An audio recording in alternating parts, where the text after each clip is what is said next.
किसी गांव में एक बूढ़ा व्यक्ति अपने बेटे और बहू के साथ रहता था। परिवार सुखी संपन्न था, किसी तरह की कोई परेशानी नहीं थी। बूढ़ा बाप, जो किसी समय अच्छा खासा नौजवान था, आज बुढ़ापे से हार गया था।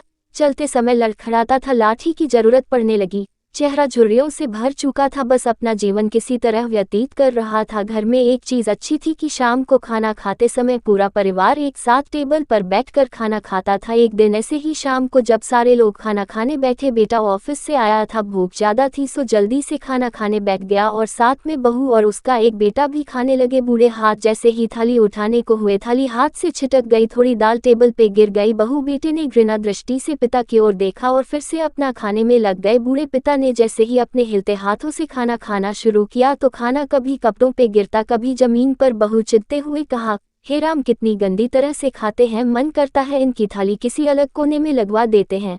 बेटे ने भी ऐसे सिर हिलाया जैसे पत्नी की बात से सहमत हो। उनका बेटा ये सब मासूमियत से देख रहा था। अगले दिन पिता की थाली उस टेबल से हटाकर एक कोने में लगवा दी गई। पिता की डगमगाती आंखें सब कुछ देखते हुए भी कुछ बोल नहीं पा रही थी। बूढ़ा पिता रोज की तरह खाना खाने लगा। खाना कभी इधर गिरता, कभी उधर। छोटा बच्चा अपना खाना छोड़कर लगातार अपने दादा की तरफ देख रहा था। माँ ने पूछा, क्या हुआ बेटे, तुम दादाजी की तरफ क्या देख रहे हो और खाना क्यों नहीं खा रहे? बच्चा बड़ी मासूमियत से बोला, माँ, मैं सीख रहा हूँ कि वृद्धों के साथ कैसा व्यवहार करना चाहिए। जब मैं बड़ा हो जाऊंगा और आप लोग बूढ़े हो जाओगे तो मैं भी आपको इसी तरह कोने में खाना खिलाया करूंगा। बच्चे के मुंह से ऐसा सुनते ही बेटे और बहू दोनों कांप उठे। शायद बच्चे की बात उनके मन में बैठ गई थी, क्योंकि बच्चा ने मासूमियत के साथ एक बहुत बड़ा सबक दोनों लोगों को दिया था। बेटे ने जल्दी से आगे बढ़कर पिता को उठाया और वापस टेबल पे खाने के लिए बिठाया और बहू भी भागकर पानी का गिलास लेकर आई कि पिताजी को कोई तकलीफ ना हो।